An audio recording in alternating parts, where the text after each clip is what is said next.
नमस्कार। जनपक्ष में आपका स्वागत है। मैं हूं प्रियदर्शन।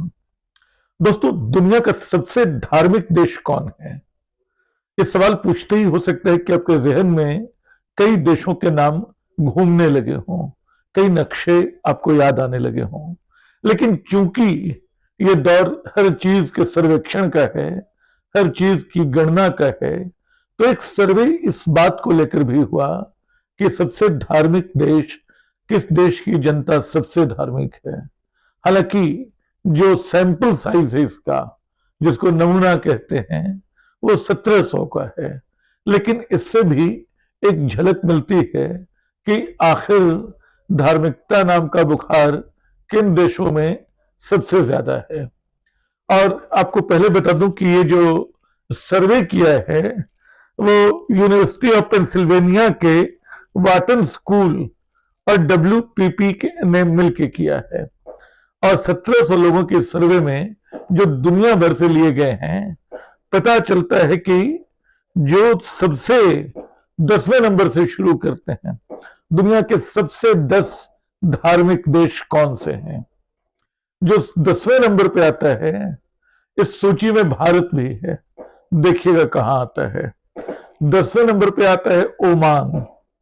ओमान जो लगातार पिछले वर्षों में एक तरह की अस्थिरता से गुजरता देश रहा है, ओमान है। 9वें नंबर पे है टर्की है। टर्की जो कहने को तो सेक्युलर रहा और अरसे तक वहां कमाल अतातुर्क के जमाने से जो बदलाव आए थे, उसके बाद वहां एक प्रगतिशीलता की बयार रही। लेकिन अब लगातार वहां एर्दोगान के दौर में धार्मिकता पे जोर है, तो 9वें नंबर पे सबसे धार्मिक देश जो बचता है वो टर्की है। 8वें नंबर पे फिर एक ऐसा देश जो लगातार युद्धों के झमेले में उलझा रहा है, जॉर्डन है। तो 8वां जॉर्डन, 9वां टर्की, 10वां ओमान। 7वां नंबर किसका पड़ता है? कतर का। कतर वो देश है जहां तरह तरह के बातें उसके बारे में कही जाती हैं। इन दिनों वो लगातार मध्यस्थ की भूमिका अदा करता रहा है। फिलिस्तीन और इसके बीच, इजराइल के बीच के संघर्ष में, उसके पहले भी कई तरह के विवादों में मध्यस्थ की भूमिका अदा करता रहा है कतर। उसके अपने भी ऐसे पहलू हैं जिन पर सवाल उठते रहे हैं।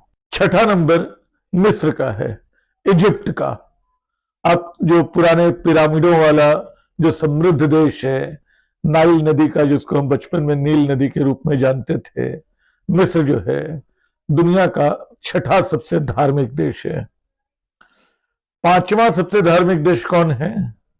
वो है संयुक्त अरब अमीरात। संयुक्त अरब अमीरात, जाहिर है कि ये जो खाड़ी के देश हैं, वहां इस्लाम जो है बड़ी अपनी पकड़ मजबूत किए बैठा है। वो कई झगड़ों और कई सुकून दोनों की वजह है। 4थे नंबर पे कौन सा देश आता है? अचानक हम इस पूरी कड़ी को तोड़ते हुए, क्योंकि 5वें से 10वें तक जो कतार है वो सब जगह इस्लामी देशों की है। ये सब इस्लामी देश हैं जो दुनिया के सबसे धार्मिक देश माने जा रहे हैं। लेकिन 4थे नंबर पे जो है वो भारत है। भारत जो है, यहां भी माना गया कि दुनिया के सबसे धार्मिक लोग यहीं रहते हैं। बहुत बड़ी आबादी है हमारी, तो हो सकता है सर्वे में हम दूसरों से आगे निकल आए हों। हालांकि सर्वे के जो सैंपल लिए गए होंगे उनमें इस बात का ध्यान रखा गया होगा। खैर, अब तक जो थे सब मुस्लिम देश थे। ये हिंदू देश जो है वो दुनिया का 4था सबसे धार्मिक देश है।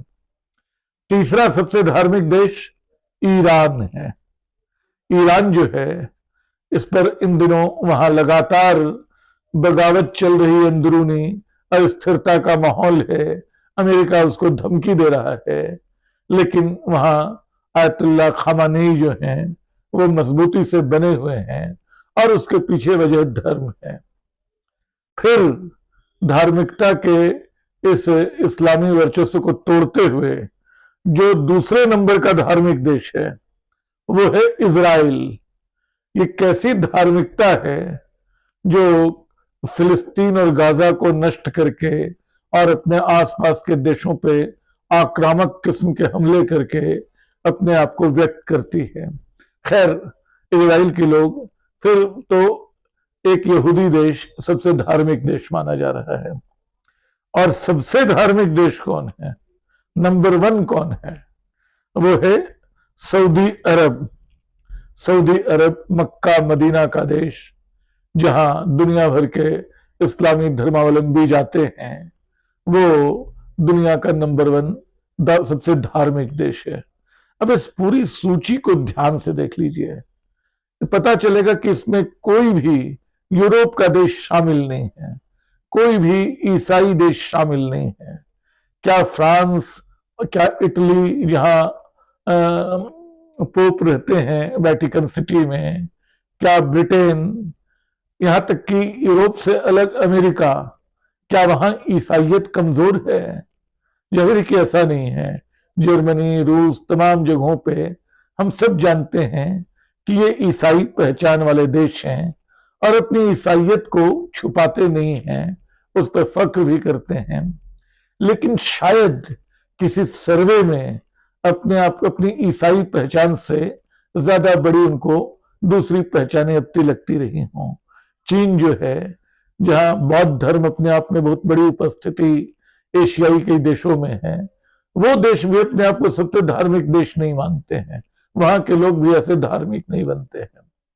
जो सबसे धार्मिक देश हैं वो कायदे से वो देश हैं जो विकास की कसौटी पे पीछे चल रहे हैं और कई तरह के झगड़ों में उलझे हुए हैं। दुर्भाग्य से सूची में भारत भी है। भारत इतना धार्मिक पहले नहीं था। भारत जो है, मतलब इन दिनों जैसी धार्मिकता दिख रही है, धर्म शब्द पे भी आऊंगा कि इसका मतलब क्या है, क्योंकि धार्मिक का होने का मतलब, रिलीजियस होने का मतलब क्या होता है, इसको ठीक से समझने की भी जरूरत है। आप देखिए, फिर मैं दोहरा रहा हूं कि हैरान हूं कि इसमें अमेरिकी देश नहीं, यूरोपीय देश नहीं, कोई विकास के पैमानों पे ऊपर रहने वाला देश नहीं, चीन नहीं, जापान नहीं, जो दक्षिण कोरियाई देश हैं वो नहीं, वो सबके सब, दक्षिण कोरिया नहीं। तो ये जो देश सब हैं जो बहुत धार्मिक हैं, क्या वो धार्मिक हैं? धर्म की परिभाषा क्या होती है? हालांकि ये इतना विकट प्रश्न है कि हम इसमें उलझेंगे तो फंस जाएंगे। फिलहाल जो मुझे लगता है, 2 परिभाषाएं मैं याद करना चाहता हूं। एक बात अक्सर कही जाती है कि धर्म जो है वो जनता की अफीम है, ये मार्क्स ने कहा था, और इसकी व्याख्या इस तरह की जाती है कि असल में मार्क्स नशा बता रहा था। ऐसा नहीं है। कार्ल मार्क्स के मुताबिक धर्म जो है वो असल में लोगों का दर्द दूर करने का काम करता है। असल में अफीम, ओपियम एक दौर में पेन किलर के रूप में इस्तेमाल होता था।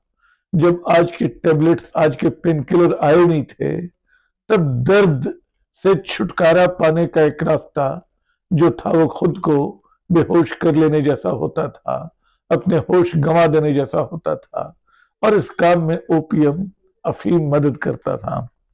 तो जो मार्क्स का पूरा वाक्य है वो ये कि धर्म उत्पीड़ित जनों की आह है, हृदयहीन विश्व का हृदय है, यह लोगों के लिए अफीम है।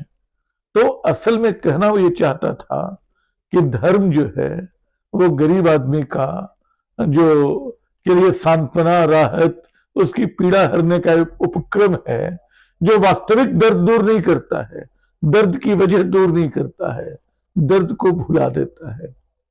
एक परिभाषा राम मनोहर लोहिया ने दी थी धर्म और राजनीति को जोड़ते हुए। उन्होंने कहा था कि राजनीति जो है अल्पकालिक धर्म है और धर्म जो है दीर्घकालिक राजनीति है। यानी धर्म की भी अपनी राजनीति है। परिभाषाएं और भी हैं।